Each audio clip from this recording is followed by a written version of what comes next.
జై గురుదేవ. శ్వాస ప్రాణాధారం, శ్వాస జీవనాధారం. శ్వాసని అంటే ఉచ్ఛ్వాస నిశ్వాసాలతో కూడి ఉన్నటువంటి శ్వాసని మీరు గమనిస్తే, తీసుకునేటువంటి శ్వాస అంటే ఉచ్ఛ్వాసంలో మనసు పెట్టి మీరు గమనించినట్లయితే అందుండి వెలువడే ఒక మృదు మధురమైనటువంటి శబ్దము సో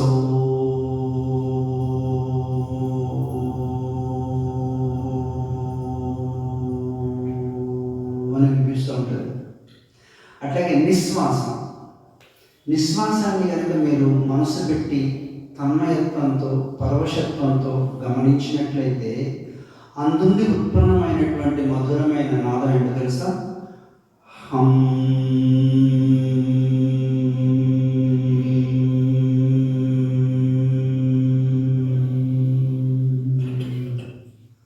మనసు పెడితే అలా వస్తాయి. అందుకే ఈ ఉచ్ఛ్వాసము నిశ్వాసాన్ని గరుత్మంతుని యొక్క రెక్కల సబడి అంటారు. సుగంధుడు అని వేదం చెప్తుంది. అర్థమవుతుందా? దీనికి మనకి ఋషి సంప్రదాయం ఇచ్చినటువంటి మంత్రం ఏంటంటే, వదిలేటప్పుడు హం, తీసుకునేటప్పుడు సో కదా, హంస.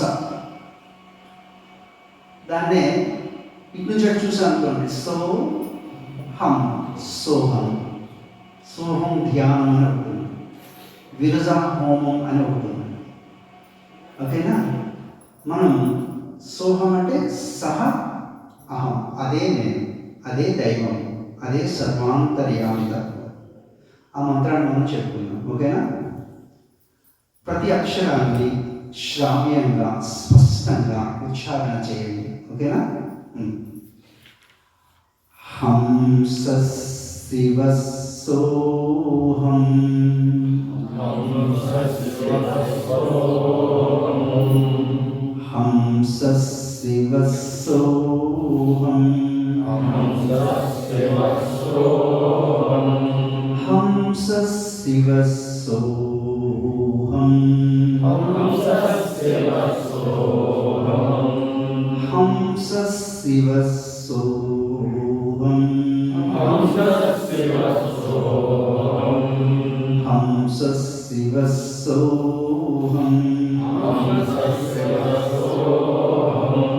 హంస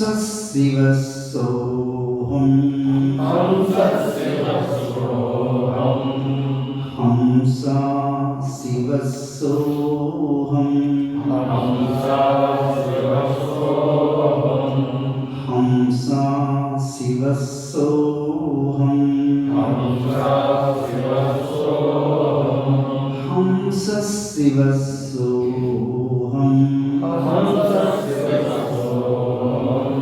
హంస శివ సోహం,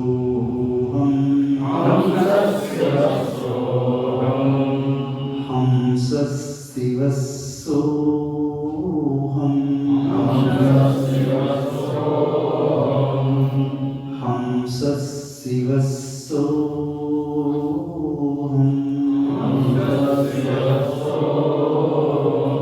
ఇట్లా శ్రావ్యంగా స్మరణ చేస్తారు.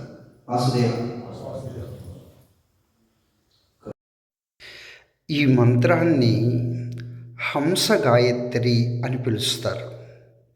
ఇంకా అజప గాయత్రి అని, ప్రాణమంత్రం అని కూడా పిలుస్తారు. జై గురుదేవ్. అమావాస్య ఆదివారం నాడు చక్కటి సాత్వికాహారాన్ని నియమిత వేళల్లో తీసుకొని ఈ మంత్రాన్ని సాధన చేయండి.